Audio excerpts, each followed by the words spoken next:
December 26, 1943. The Barents Sea, north of Norway, somewhere above the Arctic Circle. No sun has properly risen in weeks up here, and it won't for weeks more. At 4:30 in the afternoon, it is already pitch black, the kind of black that has no moon in it, no horizon, no edges. Heavy snow squalls are sweeping through in bands, swallowing visibility whole for minutes at a time. The sea is running at a long, ugly swell, 6 to 8 meters, enough to throw a 30,000-ton battleship around like a rowing boat. Somewhere out in that darkness sits the German battlecruiser Scharnhorst, pride of the Kriegsmarine's surface fleet, one of the fastest and best-built capital ships in the world. Her captain, Fritz Hintzer, has just been told something his rangefinder operators cannot independently confirm, and his lookouts certainly cannot see. He has been told that a British battleship is closing on him from the darkness, that she has him in her gun sights, and that she has had him in her gun sights for some time. He has seen nothing. His crew have seen nothing. There is no enemy silhouette on the horizon, because there is no horizon. And then the night around Scharnhorst lights up white, and 14-inch shells start landing close enough to throw freezing spray across her deck, and somewhere in the German fleet command structure, a question is forming that nobody on that ship will ever get the chance to answer with any confidence, because most of them are about to die without knowing how it happened. The shells were coming from HMS Duke of York, and Duke of York's gunnery officers could see Scharnhorst on their instruments as clearly as if it had been broad daylight. They had been tracking her for the better part of an hour before they fired a single round. They knew her course, her speed, her range, and roughly her heading, all without a single lookout laying eyes on her. This is not a story about one lucky salvo in a snowstorm. This is a story about how the German Navy spent the better part of 2 years insisting, on good evidence, that what happened on the night of December 26th was not actually possible, and then watched it happen to one of their finest ships anyway, and never fully worked out why before the war ended. Let's get into who was fighting whom out there, and why nobody on the German side believed darkness could be taken away from them. Before we go further, if stories like this are new to you, this channel exists to dig up the moments in naval and air warfare where one side's confident assumptions quietly stopped being true and nobody told them in time. There's a lot more of this coming. Subscribing costs nothing, and it means the next one lands in front of you. To understand why a German battlecruiser captain found himself unable to explain what was happening to his ship, you first need to understand the deal that had governed naval combat for the previous 300 years. The deal was simple. You fight what you can see. A warship's main guns are aimed by spotting the splash of the previous shell and walking it onto the target. A slow, visual, human process that depends entirely on someone with a pair of binoculars or an optical rangefinder actually being able to make out the enemy ship against the sky. Take away the light, throw in fog or snow, and the deal collapsed. Both sides knew this. Both sides had built their doctrine around it. Night actions were rare, chaotic, and usually decided more by confusion than by skill, because nobody could reliably hit anything they couldn't see. The German Navy had excellent optics. Carl Zeiss built some of the finest rangefinders in the world, and German naval gunnery crews trained constantly with them.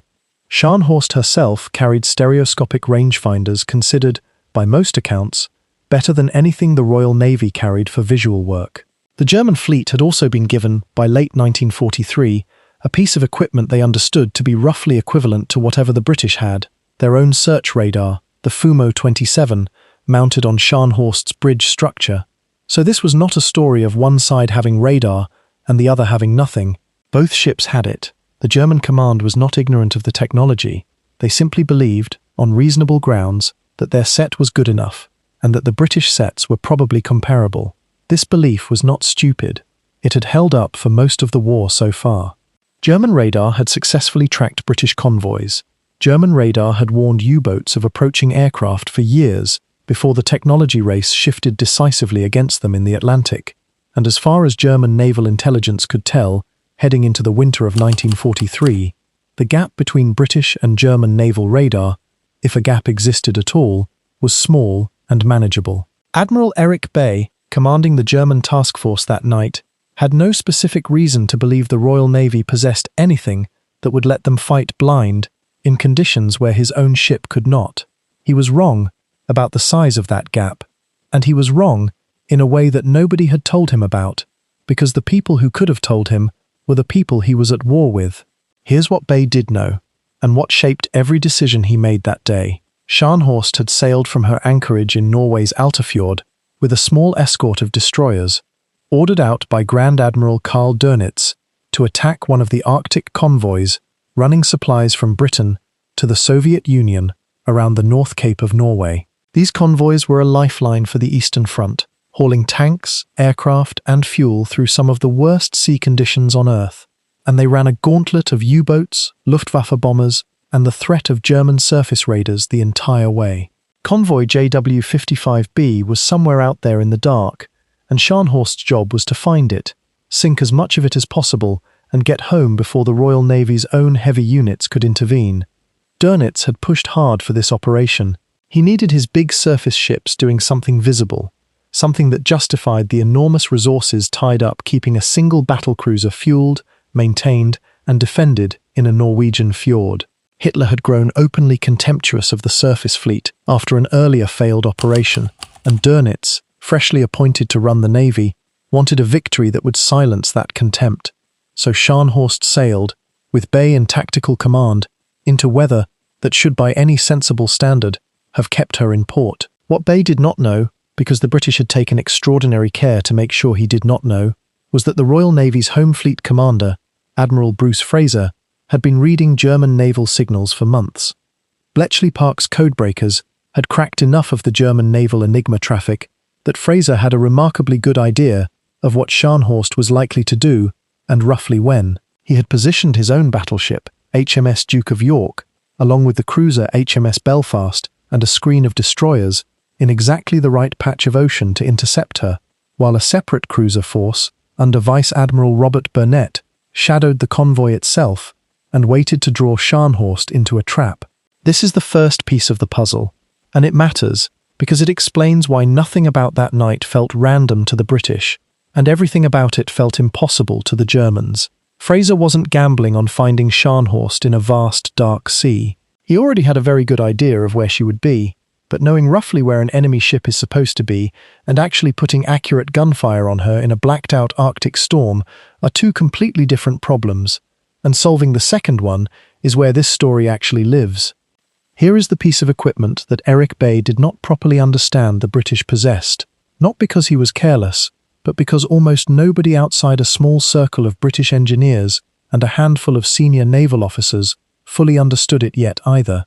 By late 1943, the Royal Navy had begun fitting its capital ships with a new generation of radar sets built around centimetric wavelengths, the same family of technology that had transformed Allied airborne radar earlier that year.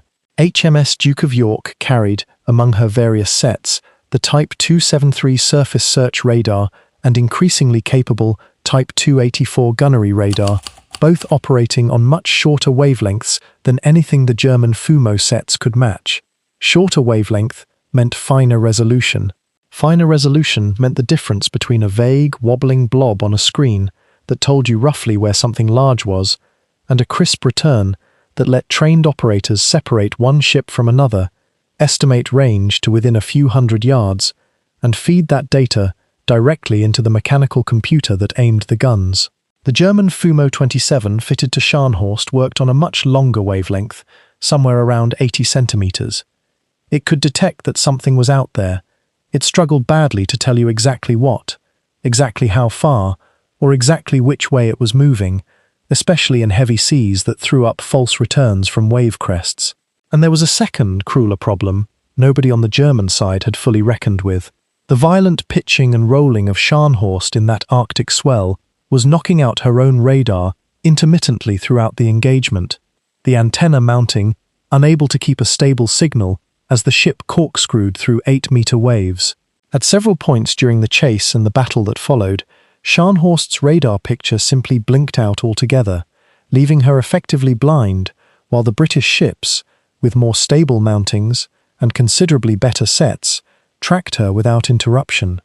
So picture the actual situation building through the afternoon and evening of December 26th.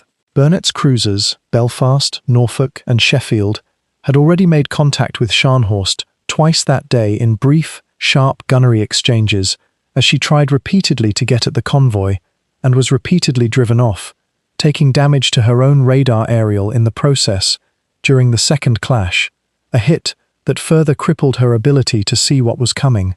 Each time, the cruisers used their own radar to find her first, open fire accurately, and then break contact before she could bring her superior firepower to bear.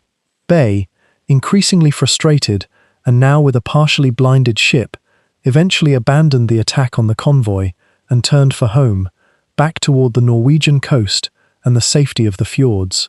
What he did not know was that Fraser, aboard Duke of York roughly 50 miles away, had been receiving a continuous stream of position reports from Barents' shadowing cruisers, and had plotted an intercept course designed to put the battleship directly between Scharnhorst and home. Now, the title of this video promises something specific, and I want to be honest about exactly what it means and what it doesn't, because the real number is genuinely remarkable without needing exaggeration. The 60 miles refers to detection and tracking range, not the range at which the fatal shells actually landed. Duke of York's radar picked up Scharnhorst's return at extreme range as the German ship's track converged with the British battleship's intercept course, allowing Fraser's gunnery team to begin building a continuous, accurate plot of her course and speed long before any visual contact was remotely possible in those conditions. By the time the range had closed to around 12 miles, Duke of York's Type 284 fire control radar had a solution good enough to open fire blind, the first salvo landing close enough to straddle a target none of the British gun crews could see with their own eyes.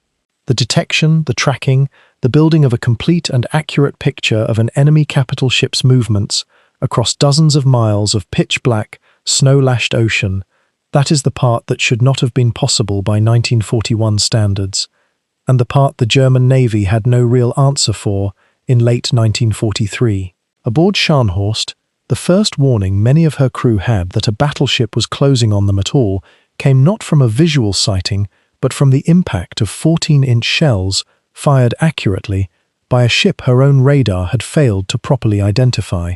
Imagine being a junior officer on that bridge. Your own search radar is flickering on and off as the ship rolls. Your lookouts, experienced men staring hard into a black squall, report nothing. And then the sea around you erupts in towering columns of water and flame, salvo after salvo landing close enough to feel the shockwave through the hull, and there is no enemy ship to point your own guns at, because you cannot see one. If you're finding the gap between what each side knew and what each side believed as interesting as I do, this is exactly the kind of detail that gets buried in most retellings of this battle, which tend to focus on the chase and skip past the technology that actually decided it. A like helps more people find the version of this story that doesn't skip that part. It costs you nothing, and it tells me to keep digging up the engineering, not just the explosions. Scharnhorst did not sink in the opening minutes of that engagement, and it's worth being honest about that too, because the real battle was longer, messier, and more costly to the British than the cleanest version of this story would suggest. The opening salvos from Duke of York scored hits, but did not cripple her. Scharnhorst, still one of the fastest capital ships afloat, even damaged, attempted to use that speed to break away into the dark, and for a period, it looked as though she might actually succeed, outrunning Duke of York, whose own speed had been somewhat reduced by years of hard service and the punishing sea state. What changed the outcome was not a single lucky radar fix. It was the accumulation of small advantages built up over hours, the British escorting destroyers using their own radar and torpedoes to slow her down, with hits to her machinery spaces, Barents' cruisers maintaining contact and feeding position updates throughout, and Duke of York's gunnery radar continuing to hold a solution even as range opened and closed repeatedly in conditions where eyesight alone would have lost the target within minutes. This is worth dwelling on because it is the part most retellings flatten into a single dramatic moment. A modern naval radar set in 1943 was not a magic screen that simply displayed an enemy ship's position the way a modern map app shows you a car. It was a temperamental, vacuum tube-driven instrument operated by exhausted men in a freezing compartment, cross-checking blurred returns against plotted courses, correcting for the ship's own pitching and rolling, and converting raw signal into a workable firing solution through a combination of training, mechanical computation, and constant manual adjustment. The operators on Duke of York and her escorts had spent months drilling exactly this kind of blind tracking in exercises off Scapa Flow, building the skill to read a radar screen the way an experienced sailor reads weather, picking real signal out of clutter and converting it into something a gunnery officer could trust enough to fire 14-inch shells at. That training mattered as much as the hardware. The Royal Navy had been pushing radar-directed night gunnery doctrine hard since 1941, building on lessons learned in earlier actions in the Mediterranean, where radar-equipped British cruisers had ambushed and destroyed Italian warships in complete darkness, with similarly devastating one-sidedness. The Battle of Cape Matapan in March 1941 had already demonstrated, on a smaller scale, exactly the same principle that would play out against Scharnhorst, an Italian force unable to detect or accurately fire on British ships that could see them clearly on radar screens, ending in heavy cruisers sunk by close-range fire from an enemy whose guns they never had a real chance to answer.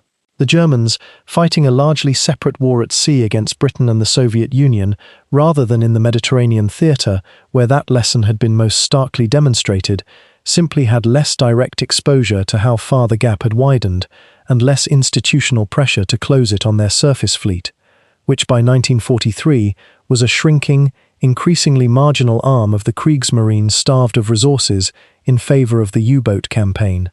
This is the structural reason behind the whole story, and it deserves to be stated plainly rather than wrapped in metaphor.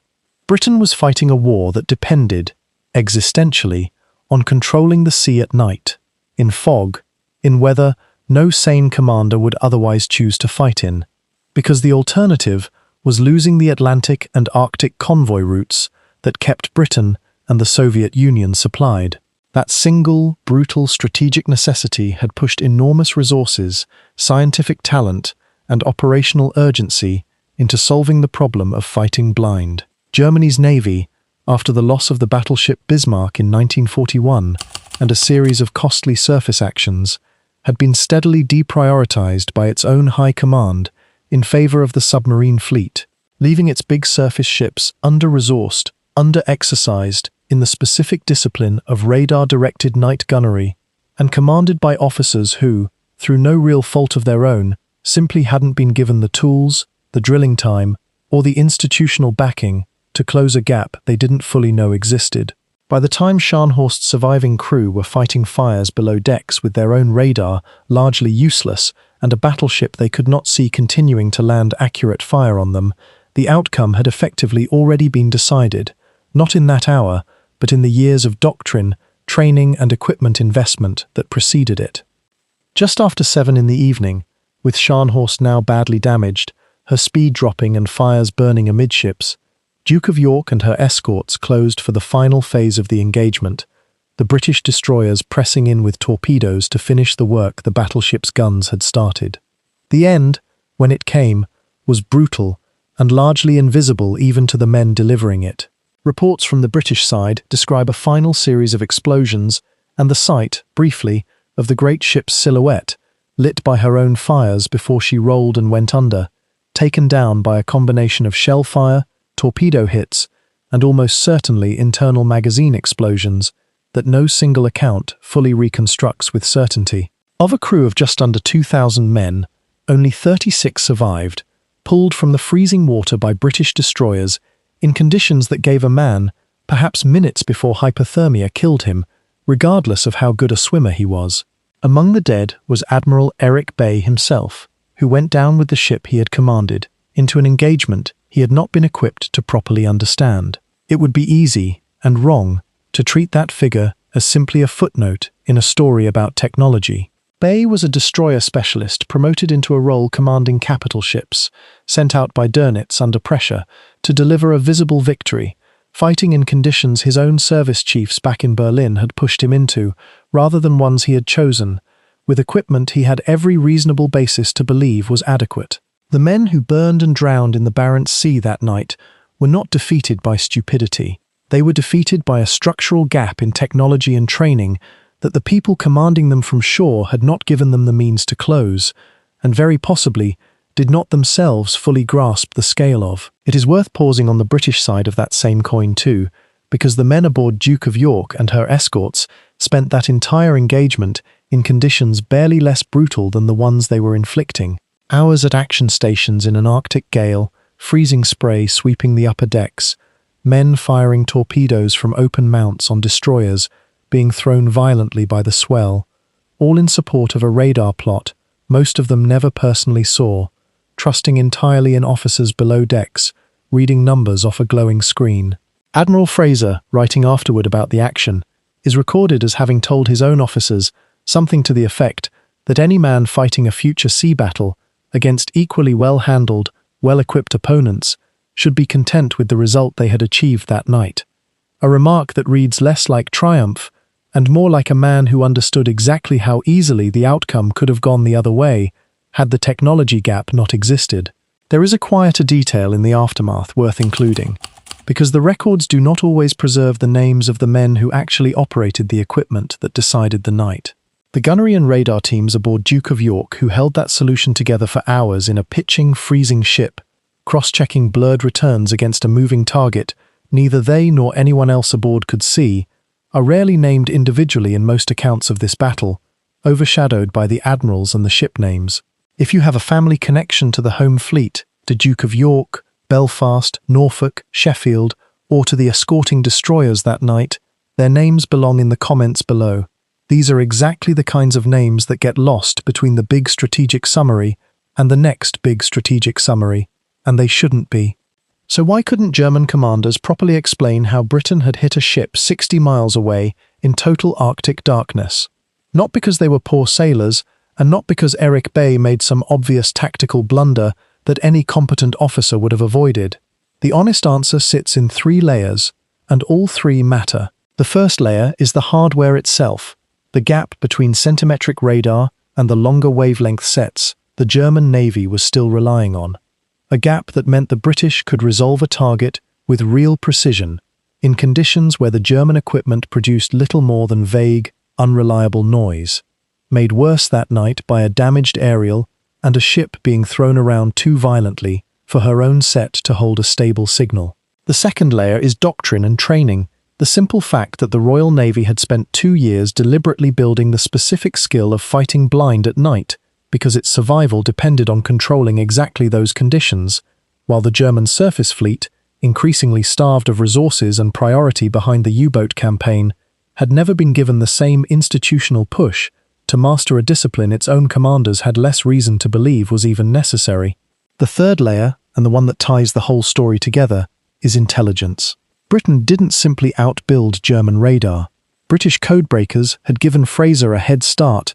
No amount of German technical skill could have closed on its own, putting Duke of York in precisely the right stretch of ocean before the first radar contact was ever made.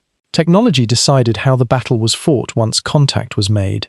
Intelligence decided that the battle happened in the first place, on terms entirely of Britain's choosing.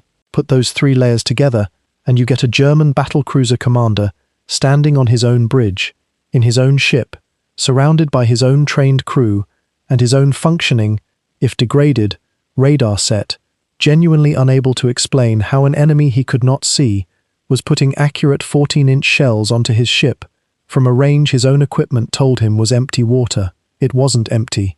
It had never been empty. He simply didn't have the tools to know that, and by the time the question mattered most, there was no longer time left to find an answer.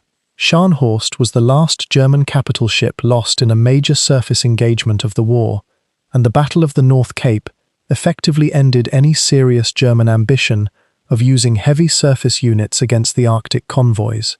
The supply route to the Soviet Union, already costly and dangerous, stayed open for the remainder of the war, carried by ships that no longer had to fear an interception from one of the most powerful warships afloat, because that warship now sat on the bottom of the Barents Sea, 1,600 feet down, in water so cold and dark that even today, divers describe visiting the wreck as descending into a blackness that swallows a torch beam within a few feet, not unlike, in its way, the darkness her crew were fighting in on the night she went down.